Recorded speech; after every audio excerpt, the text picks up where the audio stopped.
The following is a special presentation of the Buccaneers Sports Network.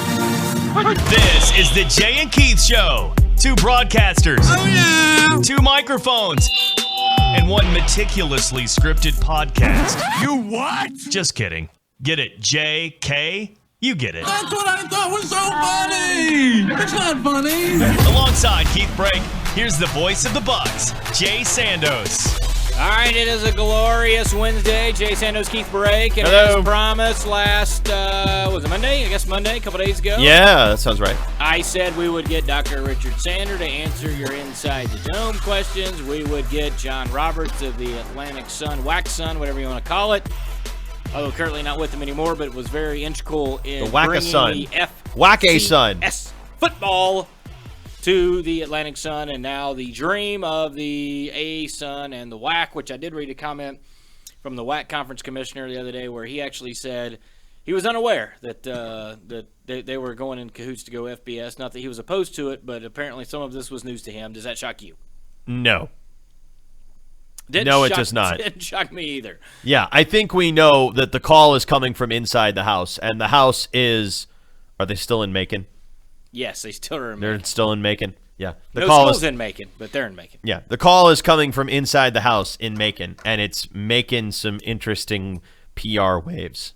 They actually, which is interesting too, because they moved a couple of the media type folks to Atlanta, and they've got an office outside of Atlanta. Mm-hmm. And so their home office is still And now Macon. the school that's in suburban Atlanta is also leaving. Yeah, so Macon doesn't have a team that's in the league. And yes, that was my point. The suburban Kennesaw State team isn't there anymore either. So yeah, it's very This is, and we'll talk to John about some of this, but the more that I process this, and I said this to someone last night, this is someone willing stability into existence for their conference, is what this is. They are trying to project stability and say we have a vision so that people don't scatter to the winds. Because there are 4 schools in the ASUN, right? There's what, 4, right? Eastern Kentucky, Austin Peay, North Alabama, and Central Arkansas. Am I missing anybody that's playing football? I don't think I am. So there's those 4 that are going to be in the ASUN, and they don't have anywhere to go, and they're all looking for an exit. And we know Eastern Kentucky wants to go to FBS. Austin Peay says it wants to be in FBS by 2025. Central Arkansas has expressed a desire for FBS before. Haven't heard much from Florence, Alabama, and UNA. But all of those schools have reasons to say this might not be our long-term home. And so if you are projecting, hey, we are looking at a long-term vision that puts us at the highest level of college football above all of these schools that we're having a difficult time getting a leg up on, then suddenly you offer a reason to stay. I think a little confusion is obviously the ASUN and the WAC are looking at things to be viable and good for them for the now. But it's also, and we're going to talk to again, both sides of the fence here. We'll talk to John Roberts for sort of defending the ASUN and the WAC and sort of what they're doing and how can they do it. And we're going to talk to Dr. Richard Sander specifically about ETSU. Maybe we'll get into Southern Conference or some other stuff. That being said, this strikes me as fan to read into, well, this is like 1,000% happening. Like that, I get the gist from a lot of the Twitter fan base for sure for ETSU. That's foregone conclusion. When why is, I don't think, and again, both those gentlemen have more insight than I do on this, so I'm going to lean on them, and we're going to get to that in just a second. But I don't think it's as cut and dry as it is, because there's obviously a lot of things. Well, there's 2 separate things for football. Does NCAA recognize him as an FBS conference? And do they get the scholarship? We'll talk to John about that in particular, because he makes it sound pretty straightforward, and I would counter that. Well, why has nobody done it yet? If that's the case, but the other side of it, like you said, this is not a foregone conclusion, because currently there is a moratorium on single sport conferences, which is specifically what the Thamel report references for this idea. This is a single sport football conference. The NCAA currently doesn't allow those. That's why you're seeing, instead of the OVC and the Big South create a new championship, because the Big South has two full football playing members, Charleston Southern and Gardner-Webb, and Robert Morris and Bryant are affiliates because they left the NEC because they wanted more scholarships in their football programs, which is going to take some time, as we saw with Robert Morris this year. But the reason you're not seeing them just form a new overarching conference like the Missouri Valley Football Conference is because the NCAA is not allowing that right now. So it has to be a combined Big South OVC co-branded effort to pool conferences together to create automatic bids, because a new conference like the one that this report is talking about is currently not allowed under NCAA rules. Well, and even if it's the second part of that I'm going to get to, even if the NCAA says you could do it, the biggest reason to do it is to share the revenue profit sharing Correct. of the college football playoff, which has its own entity, which may not recognize it. So what would be the point, and we're going to ask this, what would be the point if you got to play FBS, and you do get a pull of some FBS money, I get that, but you don't get any of the college football playoff money? Why? Yeah, I mean, you might be able to negotiate bowl tie-ins. You might be able to negotiate a slightly better TV deal, but you're still going to be deeply under-resourced compared to your peers.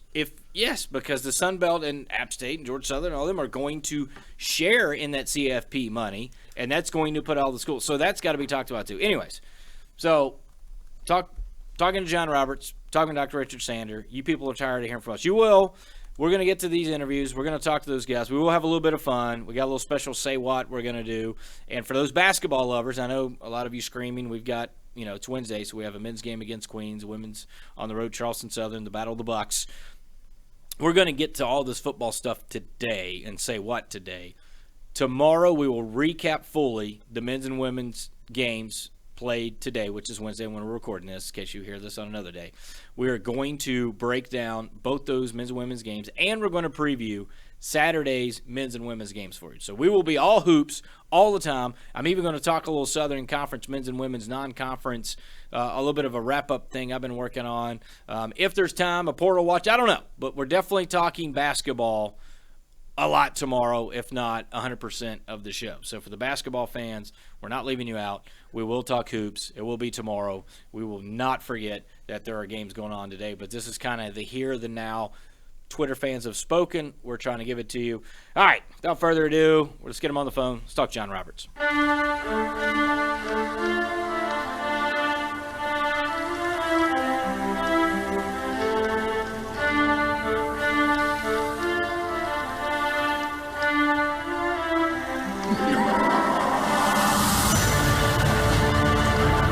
All right, Jay and Keith back with you, and as promised, our good buddy, John the Baptist, as we like to call him, John Roberts, formerly of the Atlantic Sun Conference, very instrumental in the ASUN and Ted Gumbart's efforts to get FCS football up and running, and of course they've made waves the last week or so, maybe a little less than that with the possible move to FBS, and so we got a lot of questions. Hopefully John's got a lot of answers. John, how you doing? I'm outstanding, Jay. I appreciate it. I've always wanted my own intro music, so I appreciate that nice play-in. Let's talk about this. You were there with Ted Gumbart in the dream of getting an FCS football conference. You are, like me and Keith, a huge fan of Division II, huge fan of 1AA FCS-type football. So just talk about sort of the dream of getting that off and running. I mean, the dream of FCS football goes back to the 1AA days in the ASUN. You know, how much history we want to get into, but back before ETSU joined the ASUN in 2005, 2 years before that, the ASUN was on the precipice of 1AA football when UCF and Troy, then Troy State, were still in the league, along with Gardner-Webb and Jacksonville State in their first tour of duty in the ASUN. And FIU and FAU had fledgling programs coming online as well, and former Commissioner Bill Bibb, Ted's predecessor in that chair, thought he was going to get it across the finish line, and didn't quite happen then, and that only delayed the dream. Ted worked tirelessly from the time he took the chair in 2007 on conference membership, and football was always a part of that equation, as it has to be when your footprint is in the southeastern part of the United States especially, and managed to get that over the finish line just a year ago with the inclusion of Jacksonville State, Eastern Kentucky, Central Arkansas, and Austin Peay joining North Alabama and Kennesaw State. You and I have been in this business long enough to know that nothing's ever done in the world of conference membership. It's a continual conveyor belt of change, and so realignment hit again, obviously. And Ted has a number of gifts, and creativity is damn near the top of that list for him.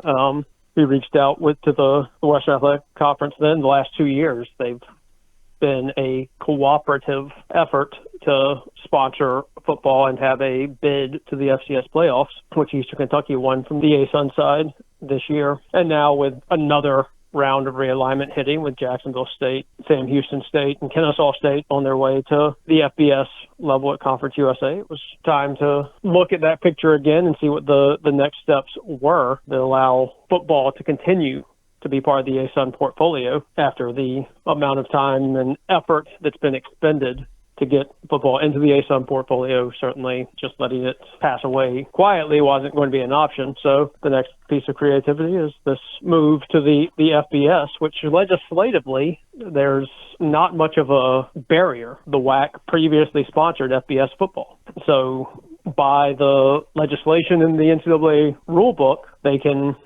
add football back to their portfolio of sports. Every conference turns in a form in February of every year that outlines their membership and the sports that they will be sponsoring for the coming year. AQs are inclusive of that, but that's a different beast than FBS, where AQs aren't a concern. It's just a matter of sports sponsorship. So legislatively, from the NCAA side of things, this is all easily accomplished as a single sport enterprise.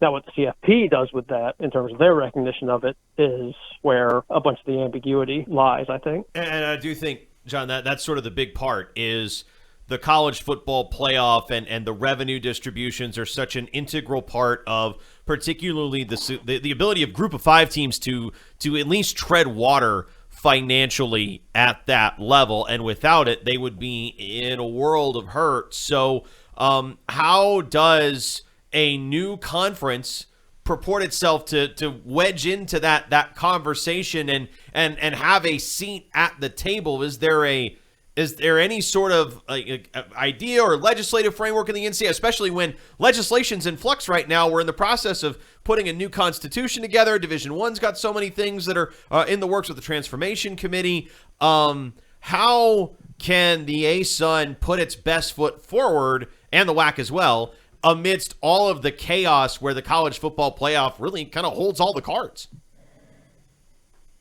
Well, I think, again, those are two divergent paths because NCAA legislation doesn't conceive of nor monitor the college football playoff framework. Right. That is legitimately a totally different enterprise and a cartel set up to run the playoff, but they don't have any legislative triggers so much. So all of that is conceived of and executed within the framework of broadcast rights agreements, et cetera, and a number of conferences there. So from that perspective, the timing is relatively ideal to add a conference to the mix, because with the CFP expansion to 12 teams coming now in the 24 season, with the Rose Bowl coming to terms with the CFP to get that done on the accelerated time frame, now the CFP enters into their next round of negotiation with their broadcast partners, right, which also controls the rest of the bowl system, particularly your non-football sites for your quote-unquote top-tier, most prestigious bowls, right, the years that the Rose Bowl or Sugar Bowl, Fiesta Bowl, Cotton Bowl, et cetera, aren't part of the final 3 CFP games, because even in the new framework, the first 2 rounds will now go on campus, and you'll still play your semifinals and championship at your bowl sites, which will continue to allow for your highest ranked group of 5 team to slot into one of those other bowls that's not in the playoff cycle in a given year. Mm-hmm. Now, where they do join is the NCAA still recognizes conferences, right? That's not exclusively the province of the CFP. At the point at which the NCAA recognizes the ASUN and WAC as an FBS conference, which legislation can certainly change, but as the legislation is currently written, there is nothing that prevents the WAC from redeclaring itself as a football sponsoring league. Then that conference becomes part and parcel of the CFP broadcast assets in any of that negotiation. So you're now splitting the pie by 12 conferences as opposed to 11, but that becomes baked into those broadcast agreements.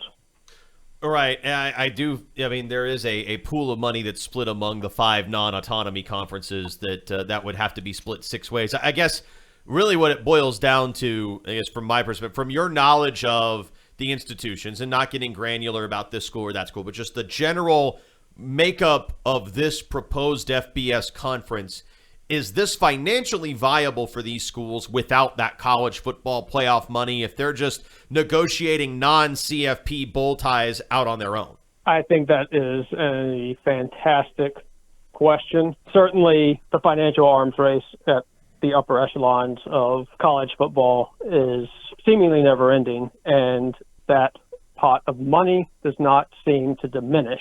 So the thinking has always seemingly been that if you play football at that level, the money will follow. It's a build it and they will come philosophy that may or may not be borne out by the facts.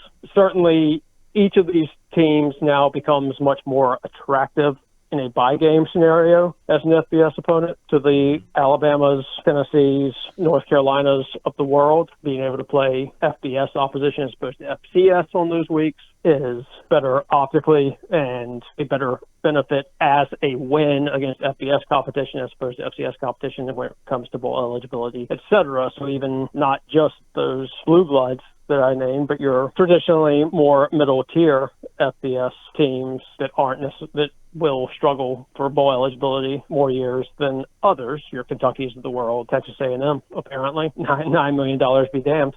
But those are better options for these schools. And I mean, I don't think it's necessarily anyone's long-term ambition to be a transitory or transitional conference, but I think there's a far worse place to be in the current landscape, and certainly it's a fine place to start as a defined entry point to FBS. The ASUN has a 45-year history now as being one of the defined entry points to Division I athletics for a number of schools. You can look at the ASUN's membership history over 45 years, and the fact that no cohort has ever graduated from an ASUN school playing the same conference competition their senior year that they played their freshman year. That presents a different challenge in terms of brand building and establishing yourself as a known brand in the ASUN's case, but it is a fine strategy to exist because there have been, for 45 years, always schools that want to play Division I. And as the CFP pot of money continues to expand and those broadcast deals get bigger and bigger, there are going to be more schools that want access to that pie as well. FCS realignment seems to be close to tapped out, right? There's much less movement from an FCS to FCS level at this point. So if you want to move up from the FCS, there's not really a natural home for you at the FBS level. You have to wait until all those dominoes fall, which started with the Texas-Oklahoma move to the SEC 2 years ago that led to this round of realignment that culminated with Conference USA cherry-picking who they wanted from FCS within that footprint. Those numbers don't exist in a great deal, and they exist far less out west. So, Keith, certainly you spent time up in the North Dakota part of the world. North Dakota State is eventually going to want to go to the FBS level, and there's not a natural FBS home for them to move easily into, right? Right. The creation of this asset, of this, provides just that, to get North Dakota State's foot in the door at such times they institutionally want to make that move. So that leads me to a couple things. One, as we're talking with John Roberts, former ETSU employee many years ago, but also worked for the Atlantic Sun Conference for well over a decade and instrumental in helping Atlantic Sun bring FCS football to fruition. Let's ask this, because I think you've touched on it, but I think it is the elephant in the room. Right now, there's nothing to say it's going to be blocked. But if you allow another conference in and another 10 teams to get a piece of that pie that is growing, that is less pie for everybody else. Now, I know pie. I know pie well because I eat a lot. But it seems to me that it's very easy for other schools and teams to want to block that for the simple reason of keeping more money to themselves. I think that's realistically a concern, sure. Again, the counter argument to it is the additional FBS competition that is provided is not without value, right? Especially in a world which you're moving to super conferences and you're not going to play everyone in your conference, but you are going to play an expanded conference schedule. And so if you're the University of Georgia, and instead of playing 8 SEC games a year, you're now going to play 9. You're also going to play Georgia Tech every year. That's 10 games against power conference competition. The era of made-for-TV non-conference matchups is going to draw to a close. You're just going to see less and less of them. You simply are, because Texas playing at Ohio State in September has much less value in a schedule-building world where you need to display your bona fides to the committee for 1 out of 4 spots, right? There are now 12 of those spots as well in the playoff world. And your conference schedule, if you perform in conference and you're one of those Power 5 schools, you're going to be guaranteed one of those 12 spots anyway. Risking that on a non-conference loss is going to become a much rarer risk for programs to take in this world of expanded conferences. So having 10 more FBS opponents to choose from is an attractive option to present to those schools in the Power 5. Your group of 5 is more likely to be worried about the financial impacts of a divided pie, but they will also be happier to see FBS-ready schools available for them to pick from when the next realignment wheel spins. Certainly Conference USA's first choice, perfect choice, would not have been to pull FCS schools up who have to go through a transition in order to be bowl eligible, right? Like, that's a 2-year wait. It's more difficult from a competitive standpoint for those schools. They have to build out their infrastructure to actually be FBS ready, because none of them currently are, right? James Madison spent 15 years building their infrastructure, improving their staffing, their stadium, etc., so that by the time they left FCS, they were already an FBS program disguised as an FCS one. That's not the case for Jacksonville State, Kennesaw State, even Sam Houston State right now. Whereas if you have an established FBS conference and schools that have already spent 4 to 5 to 8 years at the FBS level as part of the ASUN WAC enterprise, those schools are much more plug and play for a Conference USA or a Sun Belt when the hour comes that they need to add to their membership, which again, is the last 20 years, 30 years really, of college athletics have taught us anything. It's that hour will come sooner rather than later. So the last question I got, for me at least, is you've already said it, but it's been difficult for the Transatlantic, Atlantic Sun, whatever names it's gone over, to keep kind of everybody there. As they start to transition, who's to stop any of these teams from, as conferences are still trying to solidify themselves, snatching a couple of teams up and then you get torpedoed before you even start? Absolutely nothing. That would and that's the thing. I think, and I know Ted and worked for Ted and like Ted, played golf with Ted. I think he has always been sort of, as you've said, a pretty free thinker, been creative, trying to figure out how to keep it going. All that being said, like, this is definitely the biggest task, and I know he's going to retire soon, and it'll be the next man's problem, sort of. But I know he wants it to get off the ground and go, because it was sort of that vision and everything going. It's interesting just to see how, just in a couple of years, the ASUN and WAC, and with, you've already said it, but because of the movement a few years ago, there was more movement, and then having teams kind of join. Jacksonville State's a good example. They come in second kind of round with the Atlantic Sun.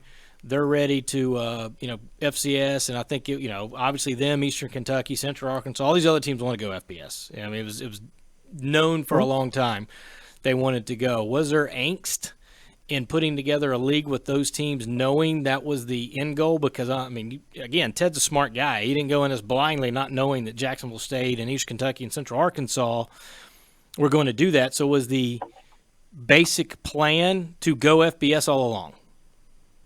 No, I mean, I was in those rooms. I would not describe that as the basic plan all along. That was a known option all along. It was a potential outcome all along, but none of us operate in this sphere with perfect clarity. And I'm sure there was some angst from corners of the conference when this was being put together, not just for that reason, but for any of a number of reasons. I mean, we've already talked about pie at length, which we can continue to do, by the way. I have many thoughts, but there was angst amongst the leadership as to how the pie would be split just amongst ASUN members as it relates to the March Madness contract and that expansion, because that's a single check that is split based only on your current conference roster of members. But none of that can really bog down a strategic plan or prevent you from taking the next steps, right? It's been true for years. Again, Jay, you and I have been doing this long enough to know that at least this much is true. Any school is only as loyal to their conference as far as their best option goes, right? So if their current conference is their best option, they're absolutely loyal. But when another potentially better option presents itself, and this is top to bottom, they're going to explore it and they may make that move. If you had told anyone who works in college athletics 10 years ago that USC and UCLA would leave the Pac-12 for the Big Ten, I don't think anyone would have thought that was remotely a possibility. But that move only illustrates my point that these schools are all only loyal to themselves and whatever their next best option is. So angst about what could happen if a better option comes along is largely a wasted exercise. This is why I don't let my wife out of the house. Oh, dear. Oh, dear. Oh.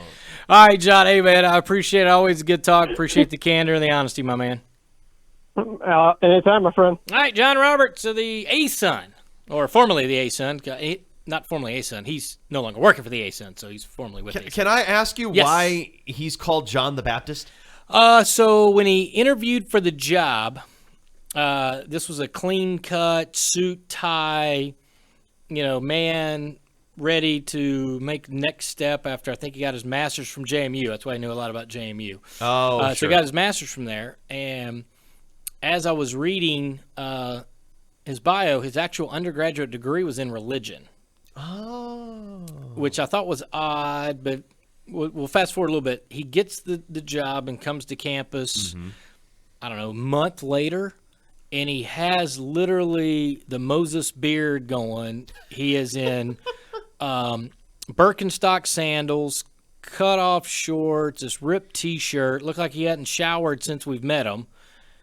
And his hair is just everywhere. And somebody said, who is this guy? And I said, well, he has a degree in religion. Somebody says, oh, we hired John the Baptist. And then that stuck. It just there you go. That's how it happened. There was literally no spectacular turn other than we remembered he had a degree in religion and he didn't shower for a month. And I'm just kidding. I'm sure he showered. But he had he's like me. You could grow a beard in a month. He got the job and then he decided, I'm going to celebrate by following the dead around the country for 6 months. Yes.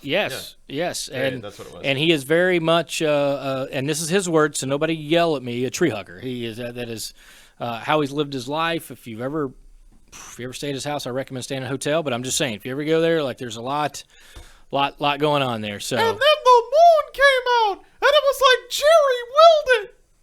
All right, so that's the story of John the Baptist. Moving on, let's go to the thoughts of the actual WACSUN and anything you want to wrap up. Not really dispute, but just thoughts. There was a couple things. Yes, I realize it is amazing the amount of research they went to find. I don't want to call it a loophole, but the fact that the WAC had it, so it can be added. I don't know enough about that. I think here's the element at play is that theoretically you can say you're an FBS conference, I think, but it doesn't make a lot of practical sense to just do it because it's expensive.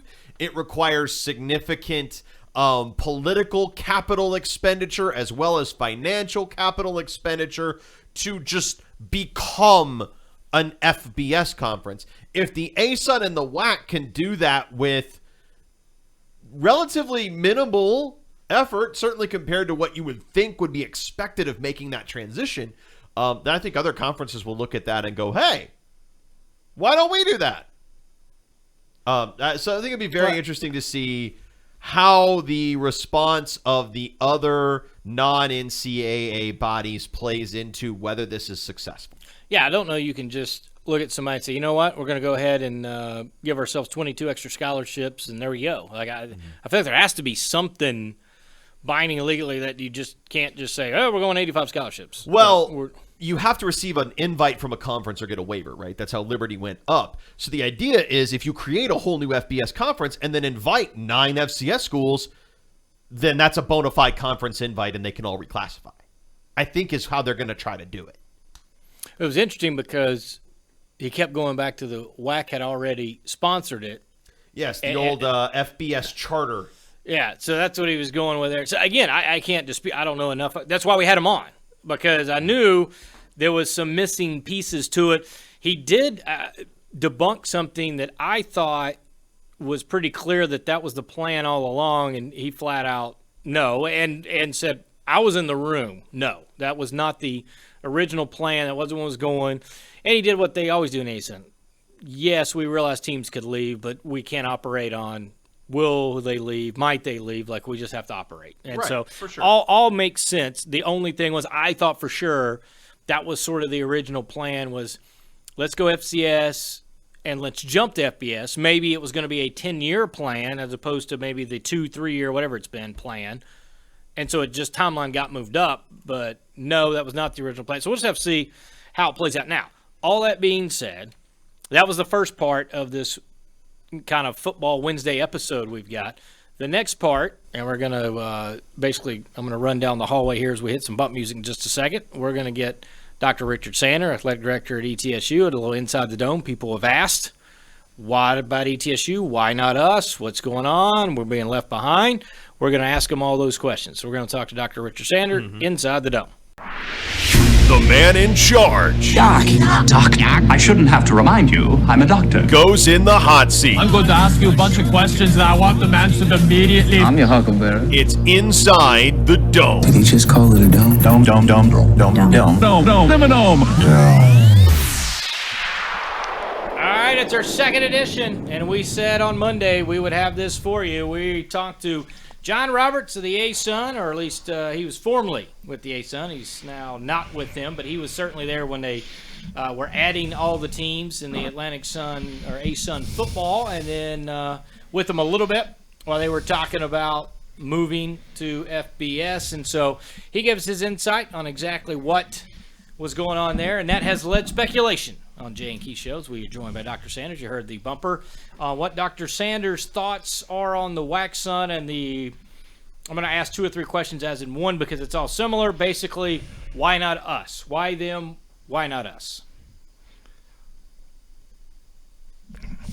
I think that was the question. I didn't know if that was a eye question contact, or what. Jay. Make Hey, eye contact with the athletic director when you're asking him a question. Sorry, Jay. I was kind of wake-up call.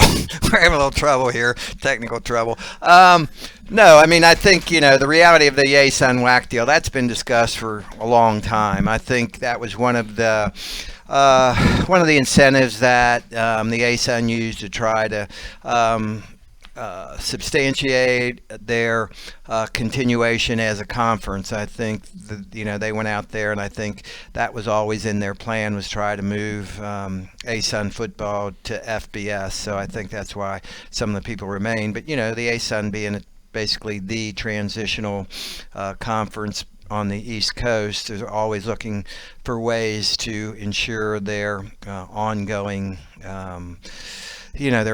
existence. So I think that's one of the things that they did. And so, you saw a lot of those folks jump from Division II into Division I, and now, they're going to jump to FBS from FCS, the Kennesaws, the North Alabamas, the Tarletons. Those are pretty quick transitions from Division II to FCS now.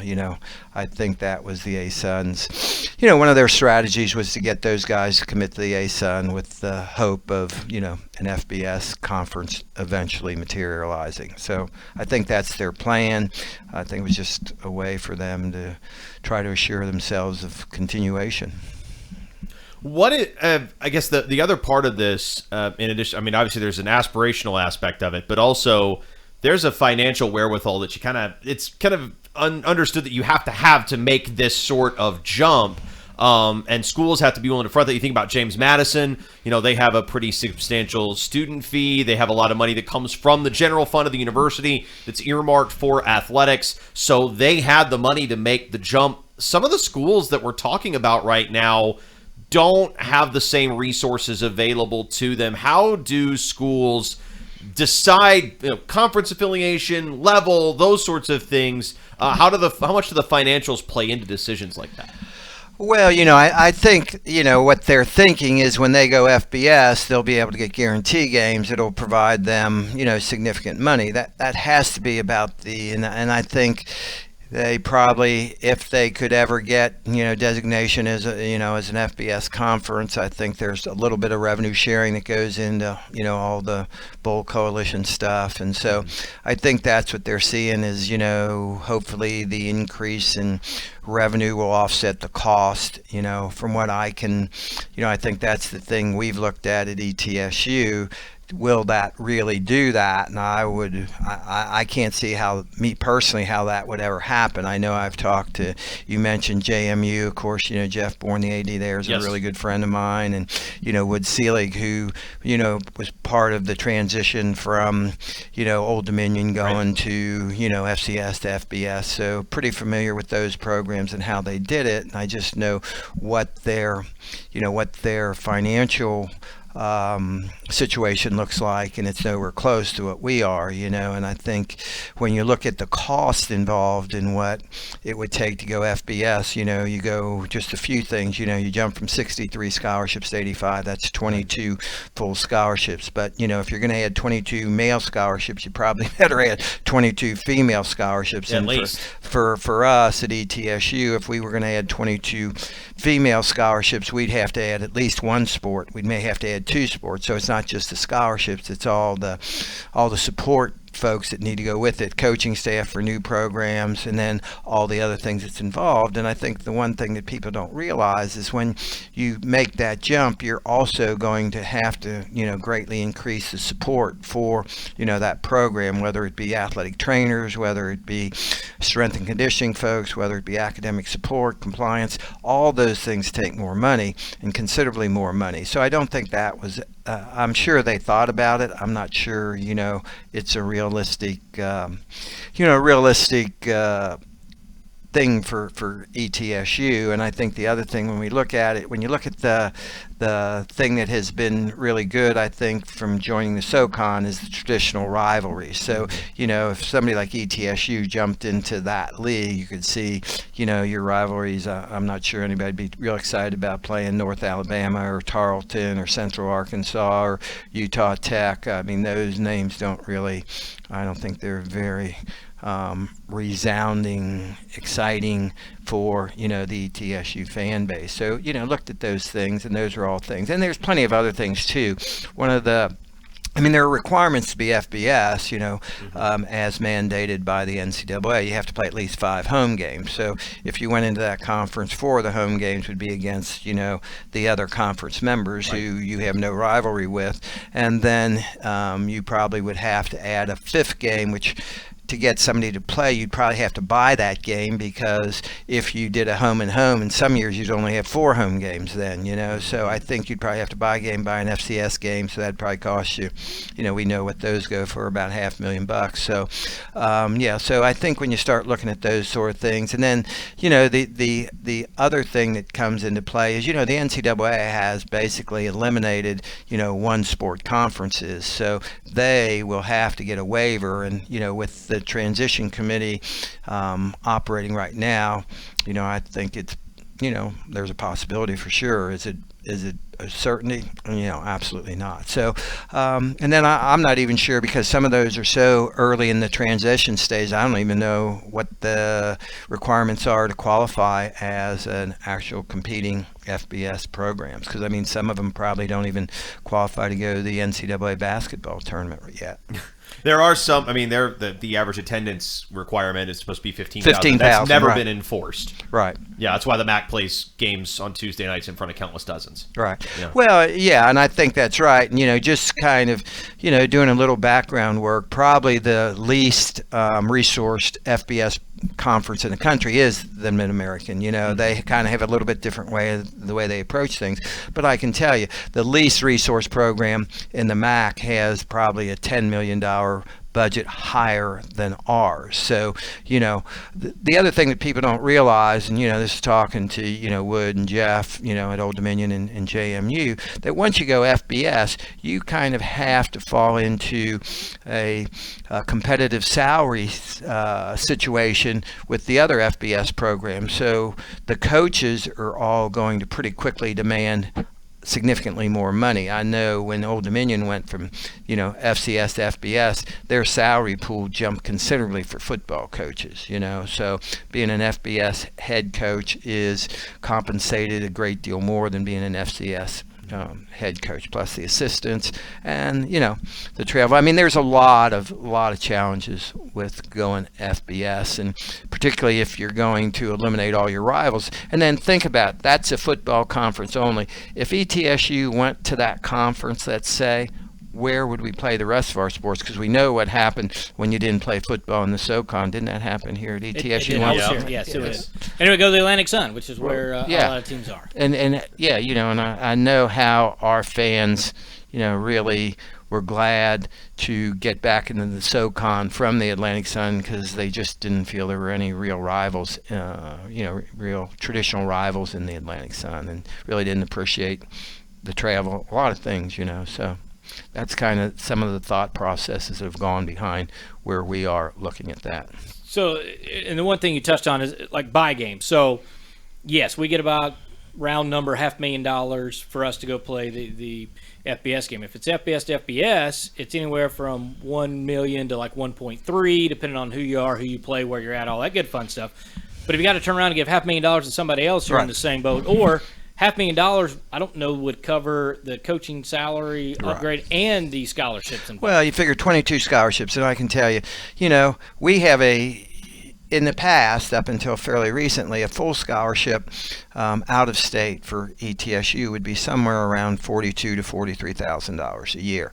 Now, a couple of years ago, ETSU kind of changed their tuition model for out-of-state students, and now it's about $25,000. So you figure 22 times 25,000. I don't know what that number is. It's probably about $600,000 that you're going to have in added scholarships. And then if you have to do women, that's another $600,000.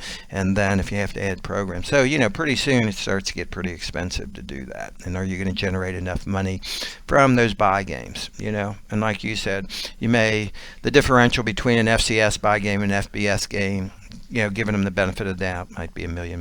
Is that going to cover the cost of all the expense? And I don't know. I would doubt it. I would doubt it pretty significantly. So then, I mean, let's say that there is a shortfall. These institutions then have to cover that themselves. I mean, where does? So I guess, how much confidence do you have to have coming from the institutional side, coming from a president or chancellor or somebody on the administrative side that says, if this doesn't work out, we will bankroll it as much as we need to fill the gaps to make this stick? Yeah, well, I guess, some boards and some presidents are willing to take that risk, I'm not sure, ours is. I would think for you to be a competitive FBS program, you would probably, like I said, I think 10 million is the number. I think you'd have to find 10 million incremental income, and you'd have to find that basically from, ticket sales, the guarantee games, any Marketing, potential TV sponsorship, contract, yeah. which could be like Yeah, but- $450,000 at most. Well, and I can't imagine. Well, maybe they would get a terrific TV contract, but I'm not sure. The reality of it is, that those communication companies, whether it be ESPN, whether it be Fox, CBS, even some of the new ones, Amazon, whoever, they're not going to pay you unless you're going to have pretty big viewership, and I think they'd have to show that they are going to create a lot of viewership to generate any significant money. I've seen that game for years and years in TV. People out there think TV is the goose that laid the golden egg, and it is for the Big Ten and the SEC. But when you get down into mid-majors and lower than mid-majors, they're not just throwing money out there, man. They got to get a return on it. So I would really question that. And then, the other thing is, okay, well, we'll qualify for a bowl. Well, these low-level bowls that, the champion of that league would go to would not be anything that would, excite too many people, and those things get really costly too. Those bowls don't just say, okay, we're becoming a bowl. There's a deal. You have to buy X number of tickets, right? And when you do that, they may pay you, $200,000 guarantee, but they're basically mandating that you may sell $400,000 in tickets. So normally you can't do it. You may be in, one of those schools may be playing in, Detroit or in, Bahamas. The Bahamas. Yeah, Old Dominion went to the Bahamas Bowl one year, and I can tell you, that was pretty costly for them to go because, some people, some of the fans would love to go to the Bahamas, but not enough to fill the stadium, So here I guess would be from Buck fan question. Let's say ETSU is going, let's just say it's a done deal, they're going to go FBS. Would it be more likely that they would need somebody like the Sun Belt and somebody like Marshall and App State and Georgia Southern to sort of co-sign, lack of a better term, to get ETSU in there? Or would it be better if the Southern Conference as a whole said, as a group, we're going to do this and the conference is going to help some to try to get going? What would be if the magic ball happened and they went FBS? Which one do you see playing out more? I would see, this is just we're just we're just spitballing this is just here. me asking a generic question. I know the fans would want me to ask you. Yeah, I would think that probably going to the Sun Belt would probably. I just can't imagine seeing the SoCon doing that. Maybe, and I think I actually have a call tomorrow with the SoCon, but I just can't imagine VMI and Citadel and some of the small privates wanting to go FBS. I can't imagine Wofford and Furman and wanting to go FBS. Maybe I could be all wrong, but and then if you went to the Sun Belt, you'd have some pre-established TV contracts, you'd have pre-established bowl connections, you'd have some programs that have been pretty successful. So that would probably be, and then there's some pretty traditional rivals there, like you said, with Marshall and App State and Georgia Southern, JMU would be, so that would appear to me to make some sense. But I know what those programs are investing in their annual budgets to make that work, and it's a whole lot more than we have. Plus, Well, and those schools, specifically those 4 schools, have about 20 to 30,000 people that have attended games for a long time. Yeah. ETSU just getting to where we averaged almost 10,000 the last couple of years, so still some growing to do there. Yeah, and we clearly, I'm sure we'd have to expand the stadium, which would be, a pretty big one-time, expenditure, I would guess, for us to get to 15,000 seats. We'd probably have to, I could guess it would probably be a $20 million investment to get to that point, because you not only have to add the seats, you have to add all the support facilities with restrooms and the things that you need, and that gets really expensive. I think that was the one thing when we built the stadium, when we started having, had to really look at the finances of it. And the stadium was originally set to created to seat about 10,000. And when we had, the architects gave us a number of what it was going to cost, and then of course that was not even close to what the ultimate bottom line number would have been if we would have continued at that time. But so we had to take out some seats, but we also initially had 2 more buildings in the stadium just for restrooms and support of the facility. So those things all got kind of chopped when we had to come up with a realistic number of what we could actually afford in the stadium. So yeah, it would get pretty costly to expand the stadium. Let me ask you this, Doc, and this is another hypothetical. Let's say that this scheme that the WAC and the ASUN have put together to create this new FBS conference, put all their membership in it. Let's say it works. The wildest scenario is that it works, and these schools have some level of success. It generates additional fan interest. Maybe the money is tight, but it works. How much does that change the calculus for schools like ETSU or other big public schools in the FCS about where their conference and football classification ultimately need to be? Well, yeah, I guess that could happen. I'm right there with you, but I figure we might as well play out that string. Yeah, and then, it's like anything else. If there's success, then people will try to jump on that and kind of maybe duplicate it, whether they go to that conference or, like you said, maybe the SoCon or, what other Missouri FCS Valley, Missouri Valley, yeah. CAA. Yeah, the Colonial, yeah. Would they try to do the same thing? Nobody knows where college athletics is going. Is there going to be, there's a lot of speculation out there that, the Power 5 is going to look something like it does now, but it may get into actually 4 conferences, of 6, total of 60 teams, and then you have this elaborate playoff system and all that sort of thing. Let's be honest, those Power 5 guys are doing what's good for the Power 5. They don't care about anybody else. So, if they see that, something's happening that is in their benefit, that's what's going to happen. They have the power, they got the money. So there's a lot of belief that there will be 3 divisions, one the Power 5 division, and then that next division of the Group of 5 in the upper echelon of FCS. So are you better positioned to be in the lower echelon of FBS or the highest echelon of FCS? I don't know, but I think you'll see some coming together of that somewhere down the line.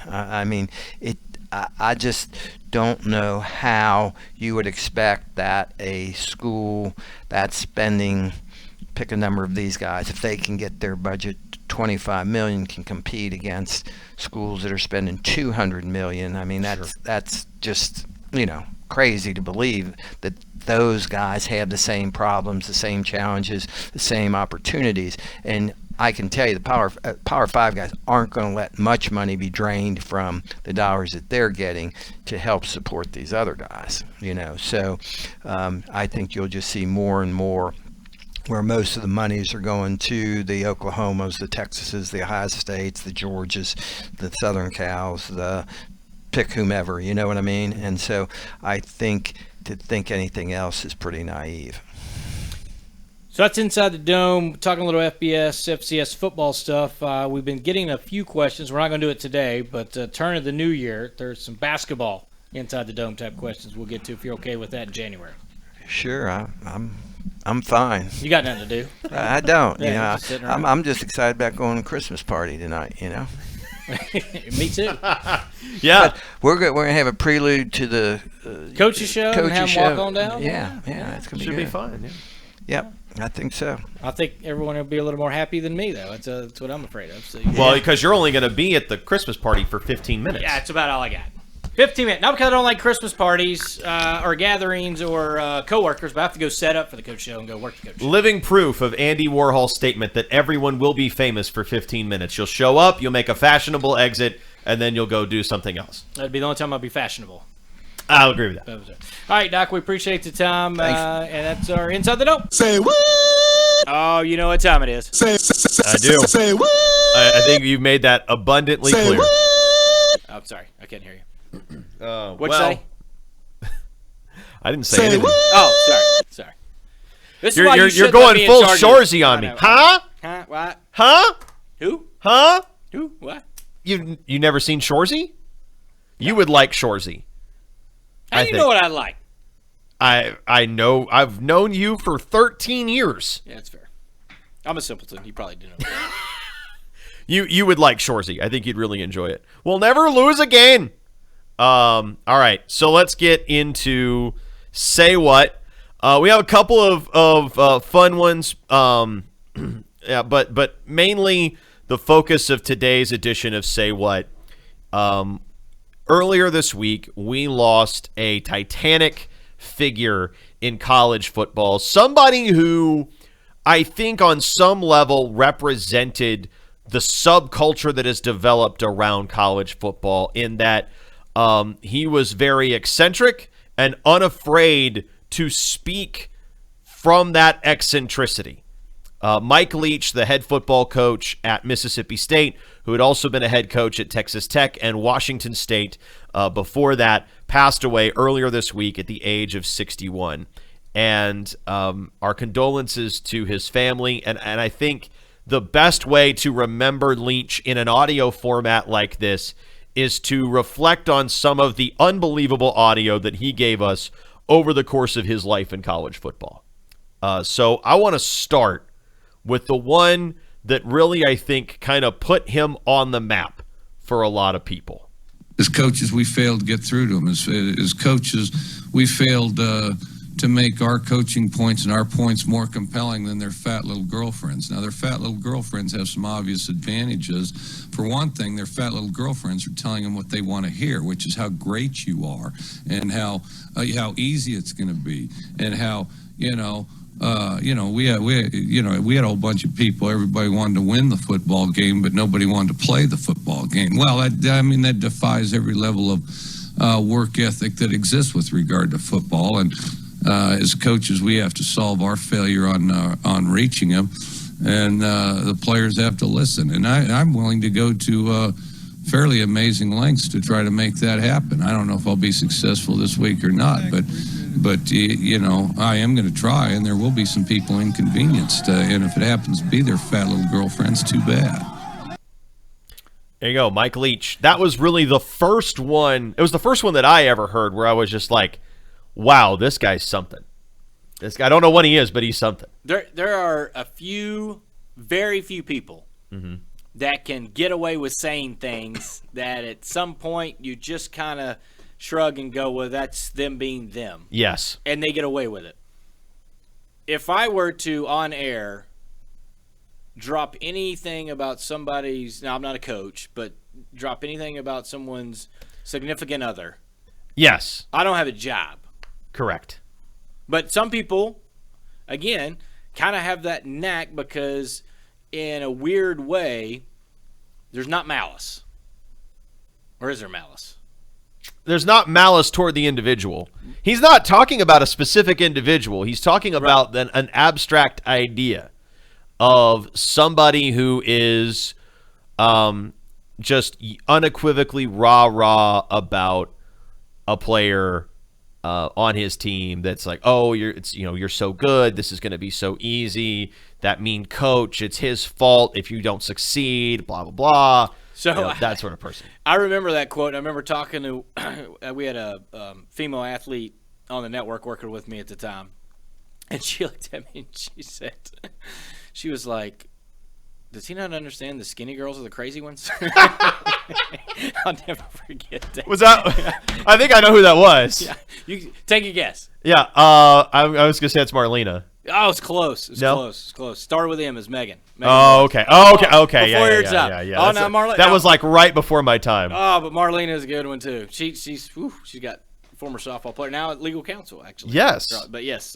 And Marlene is fantastic. Wonderful people. Yeah. All right. So that's Mike Leach, basically railing against support systems in a way that only Mike Leach possibly could.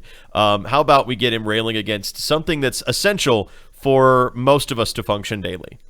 Well, coffee tastes terrible anyway, so don't put anything in it to obstruct the harsh, bitter taste, and just put it down one sip at a time, you know.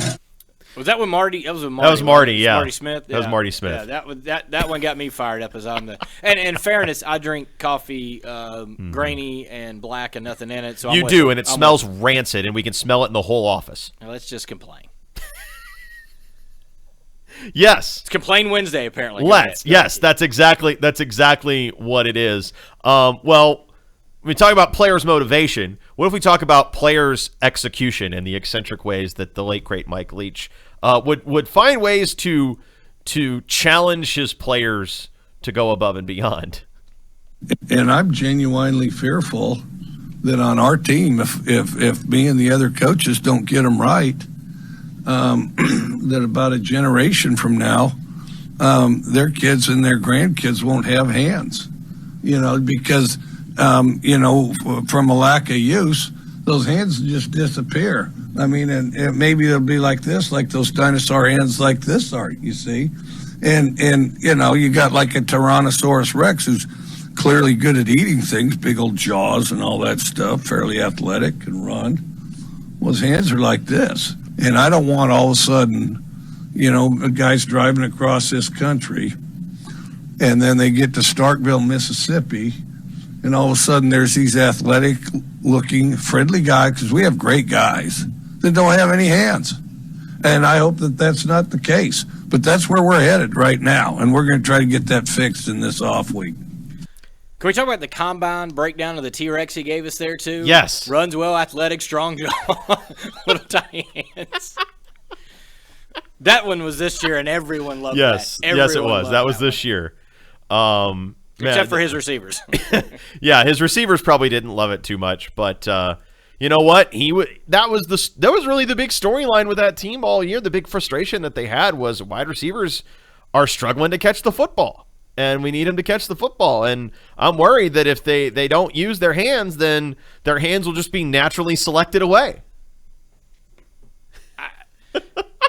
I'm just imagining that those guys, how much do you think he does not like the way you're trying to catch the football? I mean, I'm just trying to word it. Well, you also remember the great moment caught on video where he just walked over to the sideline and started folding up his wide receivers' chairs. Yeah, wouldn't let him sit down. Wouldn't let him sit down.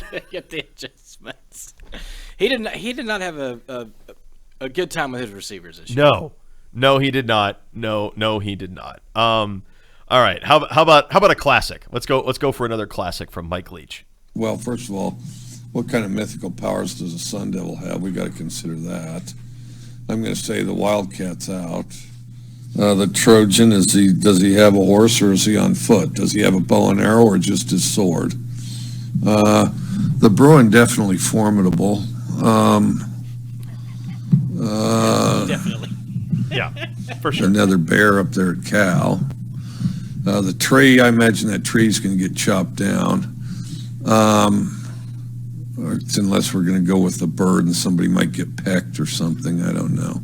And then the duck might lose interest and just fly away and get out of there, which may be good advice under the circumstances.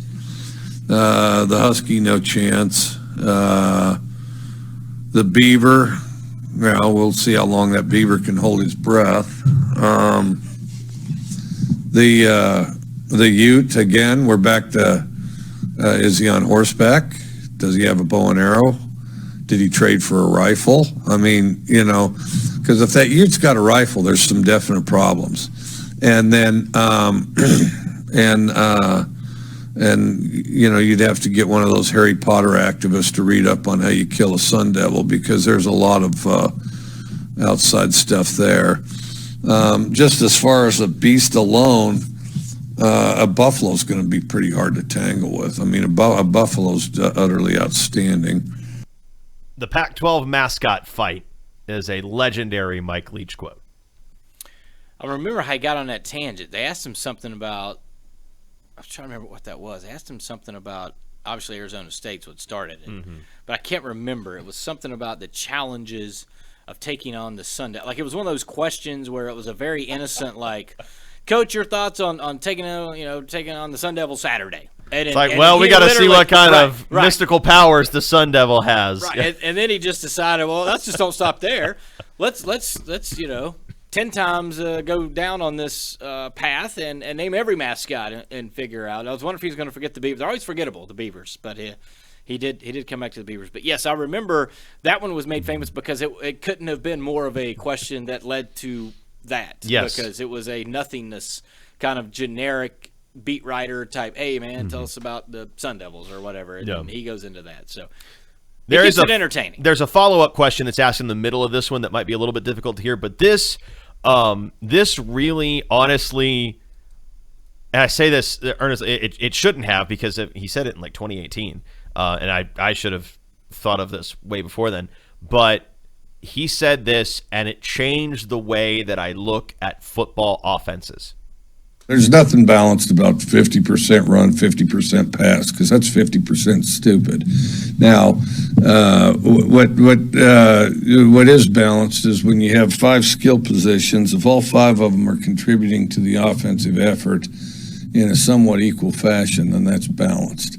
But this notion that if you hand it to one guy 50% of the time, and then you throw it to a combination of 2 guys the other 50%, that you're really balanced, and you proudly pat yourself on the back and tell yourself that, and people have been doing that for decades, well, then you're delusional. So, yeah, that's how I look at it. Where do you think that notion came from?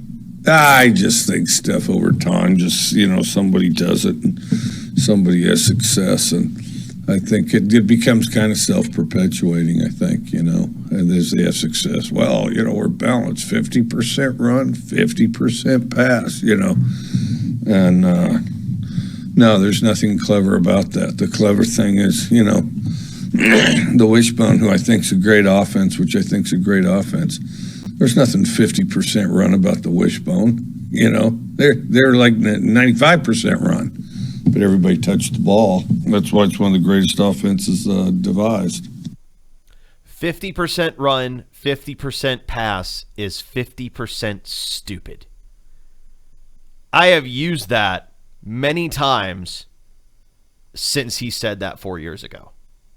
And I will use it for the rest of my life. Like, that is one that I just like, reconsidering what a balanced offense is and what it looks like. It completely changes your perspective on whether an offensive team is good or not. Yeah, and even balances, is it balance the amount of runs versus the amount of passes? Does that make it balanced? Because a lot of times, like, for Randy Sanders, it was like, look, we want to run for 200 and throw for 200. Like, if we can get to 225 and 225 or 250 and 250, like that was his mentality. It was more about the yardage gain, not necessarily I'm calling, because, let's be honest, he called 65% runs, maybe even 70% runs. And when he got Quay Holmes, Jacob Sayers, it made sense. Like, go to your strengths. Absolutely. Like, I don't know that it's hard because there's no team, I think, that really does a true 50-50 type, hey, we've got to run 38 plays run, 38 plays pass, and that's how we get to our thing. Now, sometimes it may end up that way, but a lot of times there's very few teams that are trying to do that. People want to either run, like Urban Meyer's deal, right? They just thought the spread was really about throwing the football, but it was a numbers game. There's enough numbers in the box, you throw it. There's not enough numbers in the box, you run it. And more games, sometimes they ran 50 times. Sometimes they threw it, they ran it 20 times. And so he's explained that ad nauseum. When he was at Utah, that let him get to Florida and Ohio State and everything else. And that's sort of his deal. Chip Kelly was the same thing. Like, the spread was really about playing fast but getting numbers advantages. But I find that very interesting and very true, because I think the one thing that does happen is, like, you hear something, so you repeat it all the time. So Will Little's a guy in Johnson City. Most folks listen to the podcast know he's a major league umpire. Yep. And when he used to play high school baseball, I was a high school umpire, and he would ask me questions and stuff. So we ended up talking at a wedding, ironically enough, that former pitching coach Chris Gordon got married. He was a buddy, blah, blah, I was there. So me and him were talking. I was like, what's the most misconception thing that's just happened over time in your – he said, well, Ty goes to the runner. He goes, the word tie is not written into the rule book anywhere. Right. And I said, what does it say? He says, well, it says the ball must beat the runner. I said, okay, ball must beat the runner. Well, how do you interpret that? I said, well, ball must beat the runner. I said, well, what if it gets there at the same time? He goes, well, the ball didn't beat the runner. The ball didn't beat the runner, yeah. Right. So you get to the whole thing, but he's like, but you hear Little League coaches, and you've been taught that, and you've heard it for 100 years, tie goes the runner. Well, I also don't believe there's such a thing as a check swing, like a going around. Like you either swung or you didn't. Right. It's very did you absolute. or did you not? It is you did or you did not. But I do find the thing I really liked that he said was, if you're giving one guy the ball, it's not a balanced attack. Right. Agreed. You got Barry Sanders, right? Walter Payton. You give him the football. You let him run. Yeah. That's not a balanced offense, but, I mean, you put the ball in the hands of your most effective playmaker as many times as possible or as many times as necessary to win the game. But a balanced offense, and what he's talking about is how many different ways do you get your 5 skill position guys involved in the game and get them to touch the ball. And when you have one player that the other team can't just key in on or 2 players that the other team can't key in on and take away, then you have a balanced offense. Yeah, when the other team has to sacrifice one matchup to get the matchup they want, and you can still beat them with that other matchup, you're confident with that other matchup, that's balance. Yeah, that's what balance so is. North Dakota State charts the number of carries plus the number of completions. And if that gets to 55 or more, right? And I think it's 55, right? 55 or more, then they win as something crazy. It was 90-some% of the game. That's the one thing when we went up there in 2019 for the basketball game and talking to a few folks on the sideline, and I was like, well, what's the winning formula? Is it run this, run? And they gave me that stat. And I brought it back, and, hey, Coach Sanders, look at that. And he was like, oh, it's an interesting way to look at it. And started looking. So it wasn't necessarily yards. It wasn't this. It was the number of carries plus the number of completions. So not attempted passes, but you got to get the complete. But anyway, so it's the number of plays that hit, essentially. Yeah. The number of plays where you gain positive yardage. We're kind of running a little. I guess we're a little tight on time here. So I'm gonna skip the dating advice one. Oh, no, let's go with that. Come on. You want that one? I mean, let's pay homage to Mike Leach. Absolutely. Let's do it. Well, you want someplace casual to begin with because you don't want something real formal in the beginning. So someplace casual, I recommend Kegel's Steakhouse, which is very casual. The other thing that's great about it is that there's very little salad there at Kegel's, so then the girl will be forced to eat in front of you, which is something that women hate. But if you can make them do it, the earlier the better. The more that they'll conversate and let their show their true self. And then I'm a big movie guy. If you want to do it more like I did when I was your age, you can go to the Stars and Stripes Drive-In Theater because that's what they had in Cody, Wyoming. But otherwise, the movie theater's pretty good, but then you want to end it somewhere like some cool coffee shop type of place where there's bizarre-looking characters going in and out, so that if the conversation isn't going well, you can, you can reference some of the different characters you see coming and going from the place. And then, if it's a huge night and you're really having a good time, then you can trade computer schemes and emails and all that mischief that people are up to on that nowadays, which I know nothing about. I thought it was solid. Very good advice. I mean, make them eat early. And it's in a roundabout way. Yes, it's very good advice. I thought this was very good advice. My future father-in-law did not agree. Don't say anything else about it, but as soon as the season's over, or even an off week, go elope. Trust me on that. Go elope. Because basically every female in the family is going to terrorize you guys until it's over. Once it's over, I mean, they'll be upset for a few days, but it'll be over. And then, you cruise along, have a happy marriage, have a happy life. I've told all my kids, I'll give you $10,000 extra if you elope. So far they haven't done it, but I would too. He was talking to Alyssa Lang there, who famously got engaged over the summer after years and a long time of trying to manifest a ring as a bit on social media. She finally got the ring, and Mike told her, after the season's over, elope. So my father-in-law actually offered me $10,000 to go elope. Are you serious? I was all for it. My wife was not. I was 100% for it. Let's go elope. Let's get it done. He offered her sister got married after her, same thing, and neither one of them took it. They took the weddings. Women like the weddings. My fiance and I would absolutely take $10,000 to elope, but now Mike Leach was paying 10 over. Yeah. Mine was just a flat 10, which I could have did a lot with on the elope, and probably we had a great honeymoon. We went over to Europe and Italy and a bunch of that. So I mean, that's awesome. That was fun. But I mean, we could have clearly saved some money. 100%. And yes, my father-in-law wanted to walk my fiance down the aisle. So that's the reason we're having a wedding ceremony. Well, me and my wife will have a fight because I will try to pay my daughter to elope, but I know it's not going to happen. So yeah, that's Mike Leach tribute on Say What. We do have a couple more clips. Just wanted to get your reaction to an historic moment that happened last night. Forecheck, Mantha centers in front. Kuznetsov had the shot. And there it is, 800.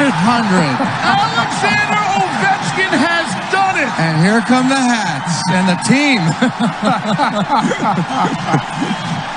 You have just witnessed the 800th goal for Alex Ovechkin.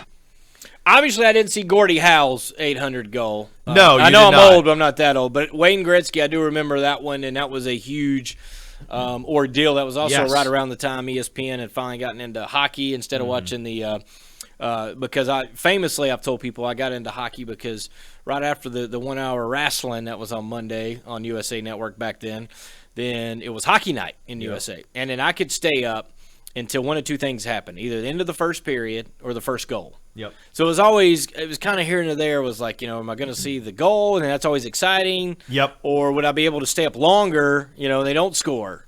And it would almost take an hour for the old first period to be played. So that being said, I do remember kind of still being, and I'm not into hockey as much as I used to be, but I remember when Wayne Gretzky got his 800th and pretty jacked up for that, and to think it's taken this long again, especially with the way the game's gone, there's a lot more scoring. They've done a lot more things to open up play and make it more fun for fans, and watching not just in person but on TV as well. I think it's hard to believe that it's taken this long to get a third member. He needs one more to tie Gordie Howe for second most all time. I think if he gets to 50 goals this season, and he's already got 20 in 31 games, if he gets to 50 this year, I think it's game on to catch Gretzky. Because he'd be at 830. He'd need 64 goals to catch Gretzky. Yeah, and I misspoke. Actually, was alive when Gordie Howe got his. Now it was 3, but yeah, I didn't. For some reason, I thought it was mid 70s when he got that. It was actually 1980. So I was alive. Look at me. Oh, look at me. How about look that? At me. How about that? Yeah, let's look at you, shall we? Yeah, it's a good old John the Baptist. Anyway, so he got coined there, and then spent a couple years. And then Jesus Christ, got hit in the head with a computer. God, that hurt. Are you okay? Yeah. I thought we were cutting that out. Oh, wow. Yes, we did bleep that. I'm sorry, can you play that again? Sure. I just want to hear it. Yeah, it's a good old John the Baptist. Anyway, so he got coined there, and then spent a couple years. And then Jesus Christ, got hit in the head with a computer. God, that hurt. Are you okay? Yeah. Probably take the out. Glad you can laugh about it, Keith. That hurt. I know it. It's happened to me, man. It fell right in. It fell on my chest, but it didn't fall on my face. It fell on my chest. Right on top of my head. I did not have. Surprisingly, no knot. That that hurt. That hurt. And the fact we need an apparatus to secure that thing. There was a couple times I was looking over at you during the Dr. Sander interview, and I was wondering what you were doing, and now I know what you were doing. You were putting the bleeps in, which I do appreciate that. Oh no, I did that this morning. Oh, okay.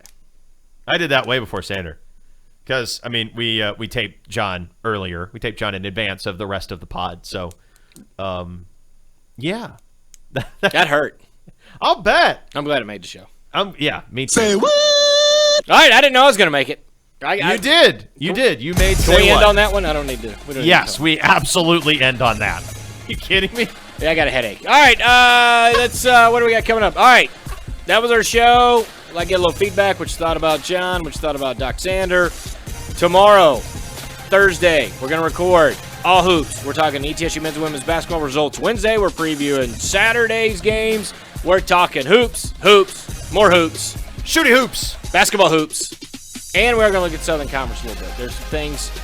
Now that the non-conference is winding down, maybe take a look, reset my thoughts on those teams.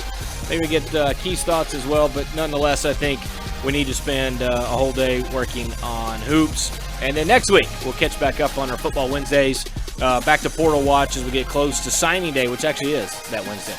All right, Jane Keith. Buccaneers Network! Don't throw your shoes at people! Oh, you gotta be kidding me!